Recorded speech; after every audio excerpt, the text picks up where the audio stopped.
ओम शांति ओम शांति 25 जुलाई 25 महावाक्य बाबा कहते मिठे बच्चे सर्वदा गोटे चिंतार रुह जे मते भल भाव पाठ पढ़ी निजको राजतिलक देवाकू हेब अर्थात योग्य हेबाकू पड़िब। कारण पाठपढ़ा द्वारा ही राज्यत्व मिली थाए। आजिर प्रश्न अछि संतान मानकू केउ भली उमंग उत्साह रहिबाकू हेब केबे भी भांगी पड़िबार नाही काहेकि। संतान मानकू केउ भली उमंग उत्साह रहिबाकू हेब केबे भी भांगी पड़िबार नाही काहेकि। उत्तर सर्वदा एही उमंग उत्साह रहू जे मते लक्ष्मी नारायणक भली गुणवान हेबाकू पड़िब। सेथिपाई से भली पुरुषार्थ करिबाकू हेब केबे हेले निराश हेबार नाही काहेकि ना एही पाठपढ़ा बहुत सहज। घरे रही मध्य पाठ पढ़ी पारिब। एथिपाई कोनोसी फीस मध्य देवाकू पड़े नाही किंतु एथिपाई साहस दरकार। गीत अछि तुम्ही हो माता पिता तुम्ही। ओम शांति। संतान माने निज बाबांकर महिमा सुनिले महिमा केवल जनकर ही रहिछि आउ काहार महिमार गायन होई पारिबो नाही। ब्रह्मा विष्णु शंकरंकर मध्य कोनोसी महिमा नाही। बाबा ब्रह्मांक द्वारा स्थापना शंकरंक द्वारा विनाश विष्णुक द्वारा पालन कराउछन्ति। लक्ष्मी नारायण को मध्य शिव बाबा ही एहीपरि योग्य करिछन्ति तेणु तांकर ही महिमा रहिछि। तांक व्यतीत पुणी काहार महिमार गायन कराजिब।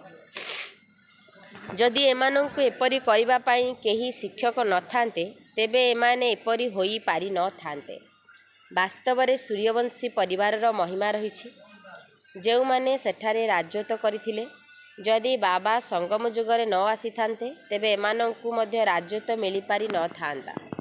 आउ काहार एपरि महिमा नाही। विदेशी मानकर कोनोसी महिमा परिवार आवश्यकता नाही। महिमा केवल जनकर अछि आउ काहार नाही। उच्चरु उच्च हेले शिव बाबा तांकठारु ही उच्च पद मिलुछि तेणु तांकु भल भाबरे स्मरण करिबा आवश्यक। निजको राजपदर अधिकारी करिबा पई हेले निजको ही पढ़िबाकू हेब।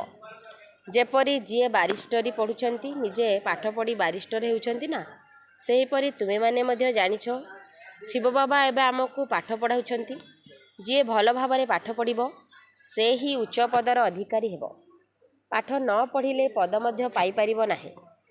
पाठ पढ़िबा पाई ही श्रीमत मिलुछि। मूल कथा हेउछि ही पावन हेबा जहा पाई एही पाठ पढ़ा हेउछि। तुमे माने जानिछो एबे समस्ते तम प्रधान पतित मनुष्य अछन्ति। भल बा खराप मनुष्य माने ही होइथान्ति। पवित्र आत्मा मानू की ही भल कुहा जाई थाए। भल पाठ पढ़ी बड़ मनीष हेले ही महिमा होइथाए किंतु एबे तो समस्ते पतित। जणे पतित ही अन्य जणे पतितंकर महिमा करुछन्ति। सत्य जुगरे अछि पवित्रता सेठारे केही काहार महिमा करि न थान्ते। एठारे पवित्र सन्यासी मध्य अछन्ति अपवित्र गृहस्थी मध्य अछन्ति तेणु पवित्र मानकर महिमार गायन करा जाउछि। सेठारे यथा राजा राणी तथा प्रजा मध्य रहिथान्ति। दुनिया रे आउ कोनोसी एभली धर्म नाही जहा पई पवित्र अपवित्र शब्द कुहा जाई थाए। एठारे केही केही गृहस्थी मानकर मध्य महिमा गाउछन्ति। मुसलमान मानकर मध्य जाई शिष्य हेउछन्ति। सेमानक पई जेपरि से खुदा आल्लाह अटन्ति किंतु आल्लाह को पतित पावन लिबरेटर गाइड कुहा जाउछि। तेबे से सबु किछि किपरि होई पारिबे। एबे दुनिया रे मध्य केते घोर अज्ञानतार अंधकार रहिछि एकथा केवल तुमे माने ही बुझी पारिबो। तेणु संतान मानकर एही चिंता रहिबा आवश्यक। आमे एही पाठ पढ़ी किपरि निजको राजा करिबो। आमे भल भाबरे पुरुषार्थ करिले ही किंतु आल्लाह को पतित पावन लिबरेटर गाइड कुहा जाउछि। तेबे से सबु किछि किपरि होई पारिबे। एबे दुनिया रे मध्य केते घोर अज्ञानतार अंधकार रहिछि एकथा केवल तुमे माने ही बुझी पारुछ। तेणु संतान मानकर एही चिंता रहिबा आवश्यक। आमे एही पाठ पढ़ा किपरि निजको राजा करिबो। आमे भल भाबरे पुरुषार्थ करिले ही राजतिलक पाई पारिबु। संतान माने उल्लास रे रहिबा दरकार। आमे मध्य लक्ष्मी नारायण को सदृश हेबो एथिरे संशय रे कोनोसी कथा नाही। सेथिपाई भल भाबरे पुरुषार्थ करिबा आवश्यक।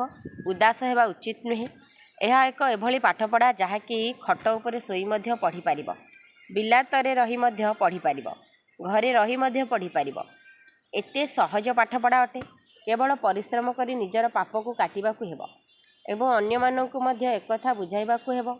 ଅନ୍ୟ ଧର୍ମାବଲମ୍ବୀମାନଙ୍କୁ ମଧ୍ୟ ଏକଥା ତୁମମାନେ ବୁଝାଇ ପାରିବ। କାହାକୁ ଏକଥା ମଧ୍ୟ କହିବାକୁ ହେବ ଯେ ତୁମେ ସବୁ ଆତ୍ମା ଅଟ। ଆତ୍ମାର ସ୍ୱଧର୍ମ ମଧ୍ୟ ଗୋଟିଏ। ଏଥିରେ କୌଣସି ପାର୍ଥକ୍ୟ ହୋଇପାରିବ ନାହିଁ। ଶାରୀରିକ ସମ୍ବନ୍ଧ ଦ୍ୱାରା ହିଁ ଅନେକ ଧର୍ମ ହୋଇଥାଏ। ଆତ୍ମା ତ ଗୋଟିଏ। ସମସ୍ତେ ଏକ ବାବାଙ୍କର ସନ୍ତାନ ଅଟନ୍ତି। ତୁମ ଆତ୍ମାମାନଙ୍କୁ ବାବା ଏବେ ଆଡପ୍ଟ କରିଛନ୍ତି। ସେଥିପାଇଁ ବ୍ରହ୍ମାମୁଖ ବଂଶାବଳୀର ଗାୟନ କରାଯାଇଥାଏ। ତୁମେମାନେ କାହାକୁ ମଧ୍ୟ ବୁଝାଇ ପାରିବ ଆତ୍ମାର ପିତା କିଏ? ତୁମେ ଯେଉଁ ଫର୍ମ ପୂରଣ କରାଉଛ ସେଥିରେ ମଧ୍ୟ ବହୁତ ବଡ଼ ଅର୍ଥ ରହିଛି। ଭଗବାନ ତ ନିଶ୍ଚୟ ଅଛନ୍ତି, ଯାହାକୁ ସମସ୍ତେ ସ୍ମରଣ ମଧ୍ୟ କରିଥାନ୍ତି। ତେବେ ଆତ୍ମା ହିଁ ଭଗବାନଙ୍କୁ ସ୍ମରଣ କରିଥାଏ। ଆଜିକାଲି ଭାରତରେ କାହାକୁ ବି ପିତା ବୋଲି କହିଦେଉଛନ୍ତି। ମେୟରଙ୍କୁ ମଧ୍ୟ ପିତା କୁହାଯିବ। କିନ୍ତୁ ଆତ୍ମାର ପିତା କିଏ, ତାଙ୍କୁ କେହି ଜାଣି ନାହାନ୍ତି। ଗାୟନ ମଧ୍ୟ କରୁଛନ୍ତି ତୁମେ ମାତା ପିତା, କିନ୍ତୁ ସେ କିଏ, କିପରି, କିଛି ବି ଜାଣିନାହାନ୍ତି। କେବଳ ଭାରତରେ ହିଁ ତୁମେ ମାତା ପିତା କହି ଡାକିଥାଅ। ବାବା ହିଁ ଏଠାକୁ ଆସି ମୁଖ ବଂଶାବଳୀ ରଚନା କରୁଛନ୍ତି। ସେଥିପାଇଁ ଭାରତକୁ ହିଁ ମଦର କଣ୍ଟ୍ରି, ମାତୃଦେଶ କୁହାଯାଉଛି। କାରଣ ଏହିଠାରେ ହିଁ ଶିବ ବାବା ମାତା ପିତା ରୂପରେ ଅଭିନୟ କରୁଛନ୍ତି। ଏଠାରେ ହିଁ ଭଗବାନଙ୍କୁ ମାତା ପିତା ରୂପରେ ସ୍ମରଣ କରୁଛନ୍ତି। ବିଦେଶର କେବଳ ଗଡ଼ଫାଦର କହି ଡାକିଥାନ୍ତି। ତେବେ ମାତା ମଧ୍ୟ ନିଶ୍ଚିତ ଦରକାର, ଯାହାଦ୍ୱାରା ସନ୍ତାନମାନଙ୍କୁ ପୋଷ୍ୟ ଭାବେ ଗ୍ରହଣ କରିବେ। ପୁରୁଷ ମଧ୍ୟ ସ୍ତ୍ରୀକୁ ଆଡପ୍ଟ କରୁଛନ୍ତି, ପୁଣି ତାଙ୍କଠାରୁ ସନ୍ତାନ ଜନ୍ମ ହେଉଛି। ସନ୍ତାନମାନଙ୍କର ରଚନା କରାଯାଇଥାଏ। ଏଠାରେ ମଧ୍ୟ ପରମପିତା ପରମାତ୍ମା ବ୍ରହ୍ମାଙ୍କ ଶରୀରରେ ପ୍ରବେଶ କରି ଆଡପ୍ଟ କରୁଛନ୍ତି ଏବଂ ସନ୍ତାନ ସୃଷ୍ଟି କରୁଛନ୍ତି। ତେଣୁ ତାଙ୍କୁ ମଧ୍ୟ ମାତା ପିତା କୁହାଯାଉଛି। ସେ ହେଉଛନ୍ତି ସବୁ ଆତ୍ମାମାନଙ୍କର ପିତା, ପୁଣି ଏଠାରେ ଆସି ଉତ୍ପତ୍ତି କରୁଛନ୍ତି। ଏଠାରେ ତୁମେମାନେ ସନ୍ତାନ ହେଉଛ, ତେଣୁ ତାଙ୍କୁ ପିତା ଏବଂ ମାତା କୁହାଯାଉଛି। ତାହା ହେଉଛି ସୁଇଟ୍ ହୋମ୍ ପରମଧାମ, ଯେଉଁଠାରେ ସମସ୍ତ ଆତ୍ମାମାନେ ରହୁଛନ୍ତି, ଯେଉଁଠାକୁ ବାବାଙ୍କ ବିନା କେହି ନେଇଯାଇ ପାରିବେ ନାହିଁ। ଯଦି ତୁମ ସହିତ କେହି ଦେଖା ହେଉଛନ୍ତି, ତେବେ କୁହ ତୁମେ ସୁଇଟ୍ ହୋମ୍ ଯିବାକୁ ଚାହୁଁଛ କି? ତେବେ ନିଶ୍ଚୟ ପାବନ ହେବାକୁ ପଡ଼ିବ। ଏବେ ତୁମେମାନେ ପତିତ ହେବା। ଏହା ହେଉଛି ଆଇରନ୍ ଏଜେଡ୍ ଅର୍ଥାତ୍ ଲହଯୁଗୀ ତମପ୍ରଧାନ ଦୁନିଆ। ଏବେ ତୁମକୁ ଘରକୁ ଫେରିବାକୁ ହେବ। ପତିତ ଆଇରନ୍ ଏଜେଡ୍ ଆତ୍ମାମାନେ ଘରକୁ ଫେରିପାରିବେ ନାହିଁ। ଆତ୍ମାମାନେ ସୁଇଟ୍ ହୋମ୍ରେ ପବିତ୍ର ଥାନ୍ତି।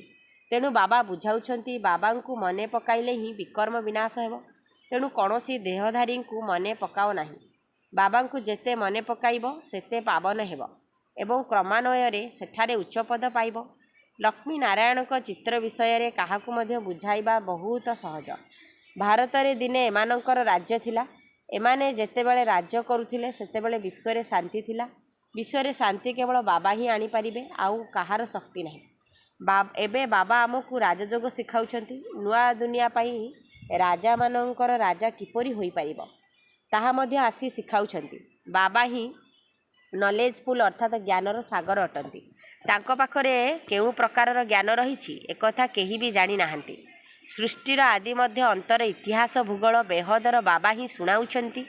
ମନୁଷ୍ୟମାନେ ଭଗବାନଙ୍କୁ ସର୍ବବ୍ୟାପୀ ଅଥବା ଅନ୍ତର୍ଯ୍ୟାମୀ ବୋଲି କହିଥାନ୍ତି। ନିଜକୁ ତ ଏକଥା କହିବେ ନାହିଁ। ଏସବୁ କଥା ବାବା ବସି ବୁଝାଉଛନ୍ତି।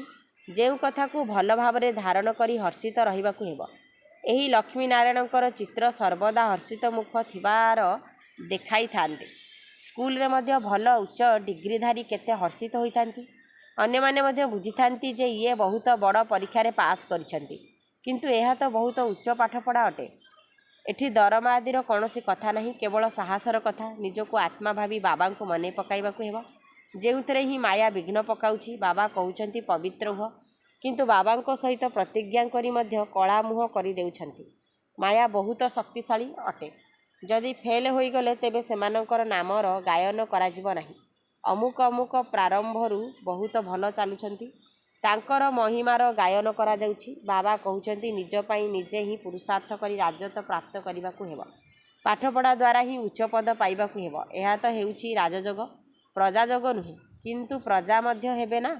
ଚେହେରା ଏବଂ ସେବାରୁ ଜଣାପଡ଼ିଯାଏ ଯେ ଇଏ କେଉଁ ପଦ ପାଇବାର ଯୋଗ୍ୟ ଅଟନ୍ତି। ଘରେ ମଧ୍ୟ ଛାତ୍ରର ଚାଲିଚଳଣିରୁ ବୁଝିଯାଆନ୍ତି ଇଏ ପ୍ରଥମ ନମ୍ବର, ଇଏ ତୃତୀୟ ନମ୍ବରରେ ଆସିବ। ଏଠାରେ ମଧ୍ୟ ଏହିପରି ହୋଇଥାଏ। ଘରେ ପରୀକ୍ଷା ପୁରା ହେଲେ ତୁମମାନଙ୍କୁ ସବୁର ସାକ୍ଷାତକାର ହେବ। ସାକ୍ଷାତକାର ହେବାରେ କୌଣସି ବିଳମ୍ବ ହୋଇନଥାଏ। ପୁଣି ଲଜ୍ଜା ଲାଗିବ ଯେ ଆମେ ଫେଲ୍ ହୋଇଗଲୁ। ଫେଲ୍ ପିଲାମାନଙ୍କୁ ସ୍ନେହ କିଏ କରିବ? ମନୁଷ୍ୟ ବାଇସ୍କୋପ ଦେଖିବାରେ ଖୁସି ଅନୁଭବ କରିଥାନ୍ତି। କିନ୍ତୁ ବାବା କହୁଛନ୍ତି ନମ୍ବର 1 ଖରାପ କରୁଛି ବାଇସ୍କୋପ। ଯେଉଁମାନେ ସେଠାକୁ ଯାଆନ୍ତି ସେମାନଙ୍କ ଭିତରୁ ଅଧିକାଂଶ ଫେଲ୍ ହୋଇ ତଳକୁ ଖସିଯାଆନ୍ତି। କେହି କେହି ଏପରି ମଧ୍ୟ ମହିଳା ଅଛନ୍ତି ଯେଉଁମାନଙ୍କୁ ବାଇସ୍କୋପ ନ ଦେଖିଲେ ନିଦ ହୁଏ ନାହିଁ। ତେବେ ସେମାନେ ବାଇସ୍କୋପ ଦେଖି ଅପବିତ୍ର ହେବାର ପୁରୁଷାର୍ଥ ନିଶ୍ଚିତ କରିବେ। ଏଠାରେ ଯାହା କିଛି ହେଉଛି ମନୁଷ୍ୟମାନେ ଭାବୁଛନ୍ତି ଏଥିରେ ଖୁସି ରହିଛି। କିନ୍ତୁ ସେସବୁ କେବଳ ଦୁଃଖ ଦେଇଥାଏ। ଏସବୁ ହେଲା ବିନାଶୀ ଖୁସି। ଅବିନାଶୀ ଖୁସି କେବଳ ଅବିନାଶୀ ବାବାଙ୍କ ଠାରୁ ହିଁ ମିଳୁଛି। ତୁମେମାନେ ଜାଣିଛ ବାବା ଆମକୁ ଲକ୍ଷ୍ମୀନାରାୟଣଙ୍କ ସଦୃଶ କରୁଛନ୍ତି। ପ୍ରଥମେ ବାବା 21 ଜନ୍ମ ପାଇଁ ବୋଲି କହୁଥିଲେ। ଏବେ ବାବା ଲେଖୁଛନ୍ତି 50-60 ଜନ୍ମ। କାହିଁକି ନା ଦ୍ୱାପର ଯୁଗର ଆରମ୍ଭରେ ମଧ୍ୟ ତୁମେମାନେ ବହୁତ ଧନବାନ ସୁଖୀ ରହିବ। ଯଦିଓ ପତିତ ହେବ ତଥାପି ମଧ୍ୟ ବହୁତ ଧନ ରହିବ। ଏଠାରେ ଯେତେବେଳେ ବିଲକୁଲ ତମପ୍ରଧାନ ହୋଇଯାଉଛନ୍ତି ସେତେବେଳେ ଦୁଃଖ ଆରମ୍ଭ ହେଉଛି। ପ୍ରଥମେ ତ ବହୁତ ସୁଖୀ ରହିବ। ଯେତେବେଳେ ବହୁତ ଦୁଃଖୀ ହୋଇଯାଉଛନ୍ତି ସେତେବେଳେ ବାବା ଆସୁଛନ୍ତି। ବାବା ମହା ଅଜାମିଲ ସଦୃଶ ପାପୀମାନଙ୍କର ମଧ୍ୟ ଉଦ୍ଧାର କରୁଛନ୍ତି। ବାବା କହୁଛନ୍ତି ମୁଁ ସମସ୍ତଙ୍କୁ ମୁକ୍ତିଧାମକୁ ନେଇଯିବି। ପୁଣି ସତ୍ୟଯୁଗର ରାଜତ୍ୱ ମଧ୍ୟ ତୁମମାନଙ୍କୁ ଦେଉଛି। ତେବେ ସମସ୍ତଙ୍କର କଲ୍ୟାଣ ହେଉଛି ନା? ସମସ୍ତଙ୍କୁ ଶାନ୍ତିରେ ଅଥବା ସୁଖରେ ନିଜ ଠିକଣାରେ ପହଞ୍ଚାଇ ଦେଉଛନ୍ତି। ସତ୍ୟଯୁଗରେ ସମସ୍ତେ ସୁଖରେ ରହିଥାନ୍ତି। ଶାନ୍ତିଧାମରେ ମଧ୍ୟ ସୁଖରେ ରହିବେ। ଦୁନିଆରେ ସମସ୍ତେ କହୁଛନ୍ତି ଯେ ବିଶ୍ୱରେ ଶାନ୍ତି ହେଉ। ତେବେ ତାଙ୍କୁ କୁହ ଯେତେବେଳେ ଏହି ଲକ୍ଷ୍ମୀନାରାୟଣଙ୍କର ରାଜ୍ୟ ଥିଲା ସେତେବେଳେ ବିଶ୍ୱରେ ଶାନ୍ତି ଥିଲା ନା? ସେଠାରେ ଦୁଃଖର କୌଣସି କଥା ହୋଇପାରିବ ନାହିଁ। ଦୁଃଖ ନାହିଁ ତେଣୁ ଅଶାନ୍ତି ମଧ୍ୟ ନାହିଁ। ଏଠାରେ ତ ଘରେ ଘରେ ଅଶାନ୍ତି ରହିଛି। ଦେଶ ଦେଶରେ ସବୁଠାରେ ଅଶାନ୍ତି ରହିଛି। ସାରା ବିଶ୍ୱରେ କେବଳ ଅଶାନ୍ତି ହିଁ ଅଶାନ୍ତି ରହିଛି। ଦେଶ କେତେ ଖଣ୍ଡ ଖଣ୍ଡ ହୋଇଯାଇଛି। କେତେ ଫ୍ରାକ୍ସନ୍ ଅର୍ଥାତ୍ ଭାଗ ଭାଗ ହୋଇଯାଇଛି। 100 ମାଇଲରେ ଭାଷା ଅଲଗା। ଏବେ କହୁଛନ୍ତି ଭାରତର ପ୍ରାଚୀନ ଭାଷା ସଂସ୍କୃତ ଅଟେ। ଆଦି ସନାତନ ଧର୍ମ ବିଷୟରେ କାହାକୁ ଜଣା ନାହିଁ। ତେଣୁ ଏକଥା କିପରି କହୁଛନ୍ତି ଯେ ଏହା ହେଉଛି ପ୍ରାଚୀନ ଭାଷା? ତୁମେମାନେ ହିଁ କହିପାରିବ ଆଦି ସନାତନ ଦେବୀ ଦେବତା ଧର୍ମ କେବେ ଥିଲା? ତୁମମାନଙ୍କ ଭିତରେ ମଧ୍ୟ କ୍ରମାନ୍ୱୟରେ ରହିଛନ୍ତି ଆଉ କେହି ଡଲ୍ହେଡ୍ ଅର୍ଥାତ୍ ବୋକା ମଧ୍ୟ ରହିଛନ୍ତି। ଦେଖିବାକୁ ମଧ୍ୟ ମିଳେ ଯେ ଇଏ ଯେପରି ପଥର ବୁଦ୍ଧି ଅଟନ୍ତି। ଅଜ୍ଞାନ କାଳରେ ମଧ୍ୟ କହିଥାନ୍ତି ନା ହେ ଭଗବାନ ଏହାଙ୍କର ବୁଦ୍ଧି ଉଦୟ ହେଉ। ବାବା ତୁମ ସମସ୍ତ ସନ୍ତାନମାନଙ୍କୁ ଜ୍ଞାନର ଆଲୋକ ଦେଉଛନ୍ତି। ଏହାଦ୍ୱାରା ବୁଦ୍ଧି ଉଦୟ ହେଉଛି। ତଥାପି କେତେକଙ୍କର ବୁଦ୍ଧି ଉଦୟ ହେଉନାହିଁ। କହୁଛନ୍ତି ବାବା ଆପଣ ବୁଦ୍ଧିମାନଙ୍କର ବୁଦ୍ଧି ଅଟନ୍ତି। ଆମ ସ୍ୱାମୀଙ୍କର ବୁଦ୍ଧି ଉଦୟ ହେଉ।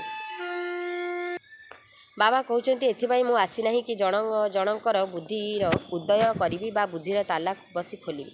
ଯଦି ସମସ୍ତଙ୍କର ବୁଦ୍ଧି ଖୋଲିଯିବ ସମସ୍ତେ ମହାରାଜା ମହାରାଣୀ ହୋଇଯିବେ। ଯେଉଁମାନଙ୍କର ସତ୍ୟଯୁଗକୁ ଆସିବାର ନାହିଁ ମୁଁ କିପରି ତାଙ୍କ ବୁଦ୍ଧିର ଉଦୟ କରିବି? ଡ୍ରାମା ଅନୁସାରେ ଉଚିତ ସମୟରେ ତାଙ୍କ ବୁଦ୍ଧିର ତାଲା ଖୋଲିବ। ମୁଁ କିପରି ଖୋଲିବି? ଏସବୁ କଥା ଡ୍ରାମା ଉପରେ ମଧ୍ୟ ନିର୍ଭର କରୁଛି ନା? ସମସ୍ତେ ତ ଫୁଲ୍ ପାସ୍ ହେବେ ନାହିଁ। ସ୍କୁଲରେ ମଧ୍ୟ କ୍ରମାନ୍ୱୟରେ ପାସ୍ ହୋଇଥାନ୍ତି। ଏହା ମଧ୍ୟ ପାଠପଢ଼ା ଅଟେ। ସେଠାରେ ପ୍ରଜା ମଧ୍ୟ ଦରକାର।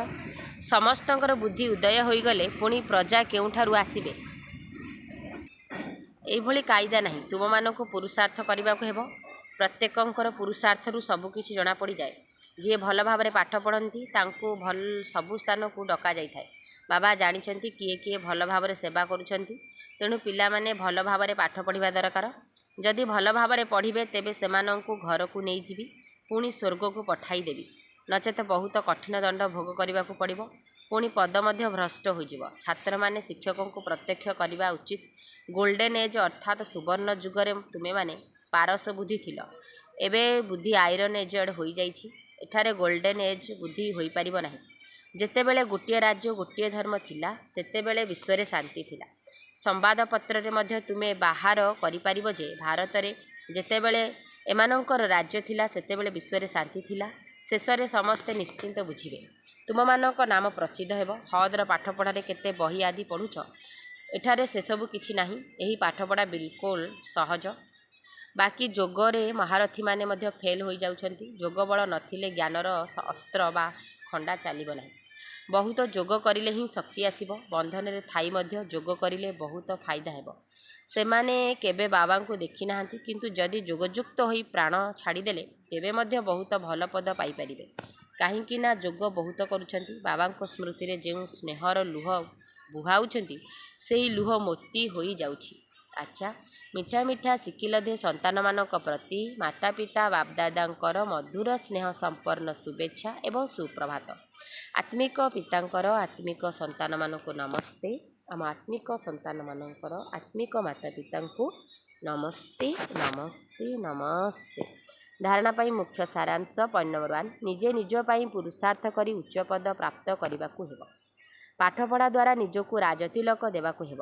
ଜ୍ଞାନକୁ ଭଲ ଭାବରେ ଧାରଣ କରି ସର୍ବଦା ହର୍ଷିତ ରହିବାକୁ ହେବ। ପଏଣ୍ଟ ନମ୍ବର 2, ଜ୍ଞାନ ରୂପକ ତରବାରୀରେ ଯୋଗର ଶକ୍ତି ଭରିବାକୁ ହେବ। ଯୋଗ ଦ୍ୱାରା ହିଁ ନିଜର ସମସ୍ତ ବନ୍ଧନ ସମାପ୍ତ କରିବାକୁ ହେବ। କେବେ ବି ଖରାପ ସିନେମା ଦେଖି ନିଜ ସଂକଳ୍ପକୁ ଅପବିତ୍ର କରିବା ଉଚିତ ନୁହେଁ। ବରଦାନ, ଅଲୌକିକକୁ ଲୌକିକରେ ପରିବର୍ତ୍ତନ କରି ସର୍ବଦୋଷ ଦୁର୍ବଳତାରୁ ମୁକ୍ତ ହେଉଥିବା ମାଷ୍ଟର ସର୍ବଶକ୍ତିମାନ ହୁଅ। ଲୌକିକକୁ ଅଲୌକିକରେ ପରିବର୍ତ୍ତନ କରି ସର୍ବଦୋଷ ଦୁର୍ବଳତାରୁ ମୁକ୍ତ ହେଉଥିବା ମାଷ୍ଟର ସର୍ବଶକ୍ତିମାନ ହୁଅ। ଯେଉଁମାନେ ମାଷ୍ଟର ସର୍ବଶକ୍ତିମାନ ଜ୍ଞାନ ସମ୍ପନ୍ନ ଆତ୍ମା, ସେମାନେ କେବେ ବି କୌଣସି ସମସ୍ୟାର ବା ଦୁର୍ବଳତା ଗୁଡ଼ିକର ବଶୀଭୂତ ହୁଅନ୍ତି ନାହିଁ। କାହିଁକି ନା ସେମାନେ ଅମୃତବେଳାଠାରୁ ଯାହା ବି ଦେଖନ୍ତି, ଶୁଣନ୍ତି, ଭାବନ୍ତି ବା କର୍ମ କରନ୍ତି ସେଗୁଡ଼ିକୁ ଅଲୌକିକରୁ ଲୌକିକକୁ ପରିବର୍ତ୍ତନ କରିଦେଇଥାନ୍ତି। ଯେକୌଣସି ଲୌକିକ କାର୍ଯ୍ୟ ବ୍ୟବହାରକୁ ନିମିତ୍ତ ମାତ୍ର କରୁଥିଲେ ମଧ୍ୟ ଯଦି ଅଲୌକିକ କାର୍ଯ୍ୟର ସର୍ବଦା ସ୍ମୃତି ରହିବ, ତେବେ କୌଣସି ପ୍ରକାରର ମାୟାବୀ ବିକାରର ବଶୀଭୂତ ବ୍ୟକ୍ତିର ସମ୍ପର୍କରେ ନିଜେ ବଶୀଭୂତ ହେବ ନାହିଁ। ତମଗୁଣୀ ବାତାବରଣ ଭିତରେ ମଧ୍ୟ ସର୍ବଦା କମଳପୁଷ୍ପ ଭଳି ସୁରକ୍ଷିତ ରହିବ। ଲୌକିକ ଦୁନିଆର ପଙ୍କ ଭିତରେ ରହୁଥିଲେ ମଧ୍ୟ ତାଠାରୁ ଊର୍ଦ୍ଧ୍ୱରେ ରହିବ। ଆଜିର ସ୍ଲୋଗାନ ଅଛି, ଯଦି ସମସ୍ତଙ୍କୁ ସନ୍ତୁଷ୍ଟ ରଖିବ ତେବେ ଆପେ ଆପେ ପୁରୁଷାର୍ଥରେ ହାଇଜମ୍ପ ଦେଇଦେବ। ଯଦି ସମସ୍ତଙ୍କୁ ସନ୍ତୁଷ୍ଟ ରଖିବ ତେବେ ଆପେ ଆପେ ପୁରୁଷାର୍ଥରେ ହାଇଜମ୍ପ ଦେଇଦେବ। ଅବ୍ୟକ୍ତ ଇସାରା। ସଂକଳ୍ପ ଶକ୍ତିକୁ ଜମା କରି ଶ୍ରେଷ୍ଠ ସେବାର ନିମିତ୍ତ ହୁଅ। ଯଦି ସଂକଳ୍ପ ଶକ୍ତିକୁ ଜମା କରିବାର ଅଛି, ତେବେ କୌଣସି ବି କଥାକୁ ଦେଖୁଥିଲେ ମଧ୍ୟ ଶୁଣୁଥିଲେ ମଧ୍ୟ ଗୋଟିଏ ସେକେଣ୍ଡରେ ଫୁଲଷ୍ଟପ୍ ଲଗାଇବାର ଅଭ୍ୟାସ କର। ଯଦି ସଂକଳ୍ପରେ କାହିଁକି କ'ଣର ଲମ୍ବା ଧାଡ଼ି ଲଗାଇଦେଲ, ବ୍ୟର୍ଥର ରଚିଦେଲ, ତେବେ ତାର ପାଳନା ମଧ୍ୟ କରିବାକୁ ପଡ଼ିବ। ସଂକଳ୍ପ, ସମୟ, ଶକ୍ତି ସେଥିରେ ଖର୍ଚ୍ଚ କରି ଚାଲିବ। ସେଥିପାଇଁ ଏବେ ଏହି ବ୍ୟର୍ଥ ରଚନାର ଜନ୍ମ ନିୟନ୍ତ୍ରଣ କର। ତେବେ ଯାଇ ବେହଦ ସେବାର ନିମିତ୍ତ ହୋଇପାରିବ। ଆଚ୍ଛା, ଓମ୍ ଶାନ୍ତି, ଓମ୍ ଶାନ୍ତି।